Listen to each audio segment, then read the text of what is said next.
যা আগুন লেগে গেল। কথাটা কেন বললাম বন্ধুরা, ভিডিওটা দেখো।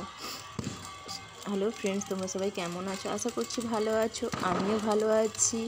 এটা চড়কের দিন সকালবেলা নীল ঘরে আগুন লাগানো হলো। এটাও একটা নিয়ম রয়েছে। এই চড়কের দিন সকালবেলা খড় এবং বাঁশ দিয়ে একটা নীল ঘর তৈরি করে সেটাতে বিভিন্ন রকম পুজো টুজো করে তারপরে আগুন দেওয়া হয়। প্রচণ্ড ফটকা দিচ্ছিলো, আওয়াজ হয়েছিল। তারপরেই সন্ধেবেলায় চড়ক মেলা শুরু হয়ে গেছে, বাজনা বাজছে, চারিদিকে লোকজনের আনাগোনা। এখানে পাট ভগদা এবং দেউলা ভগদা এখানে বর বউ সেজেছে এবং সেজে এরা প্রথমে চড়ক গাছটা পরিক্রমণ করবে। এখানে একটা কাকু একজনের সঙ্গে ইয়ার্কি করছে। দেখুন, বিভিন্ন রকম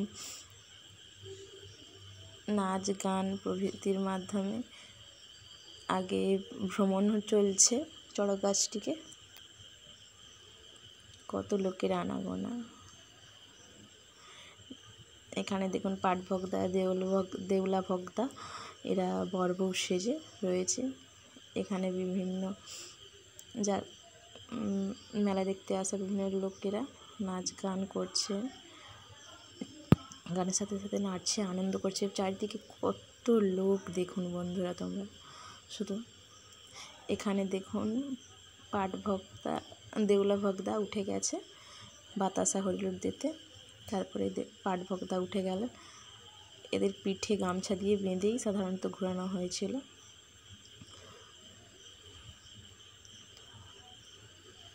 এই চড়ক মেলাটা ওখানকার বহু দিনে ধরেই চলে আসছে।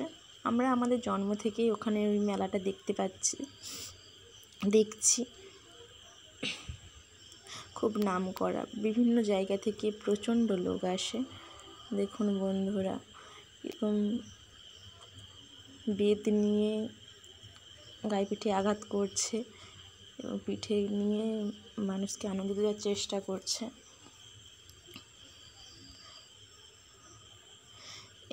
এগুলো সাধারণত সন্ন্যাসীরা, তারাও একটু আনন্দ দেওয়ার বিভিন্ন রকম যাত্রীদের আনন্দ দেওয়ার চেষ্টা করছে। এখানে ঢোল বাজাচ্ছে।